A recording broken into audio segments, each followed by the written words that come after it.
ਵਿਛੜ ਗਿਆ ਮੇਰੇ ਦਿਲ ਦਾ ਜਾਨੀ ਤੇ ਮੈਂ ਕੱਖਾਂ ਵਾਂਗਰ ਰੁਲ ਗਈ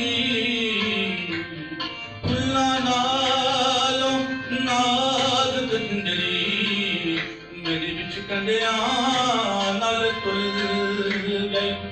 ਗਮ ਸਜਣਾ ਦਿਨ ਮਾਰ ਮੁਕਾਇਆ ਤੇ ਮੈਂ ਥਲੂ ਬਨ ਕੇ ਡੁੱਲ ਗਈ ਇੱਕ ਮਾਇਆ ਤੇਰੀ ਯਾਦ ਨਾ ਭੁੱਲਦੀ ਬਾਕੀ ਜਗ ਦੀ ਹਰ ਸ਼ੈ ਭੁੱਲ ਗਈ ਇੰਜ ਵਿਛੜੇ ਮੁੜ ਨਹੀਂ ਆਏ ਇੰਜ ਵਿਛੜੇ ਮੁੜ ਨਹੀਂ ਆਏ ਮੁੜ ਨਹੀਂ ਆਏ ਜਾਨ ਦੂਰ ਗਏ ਕੋਈ ਦਰਦੀ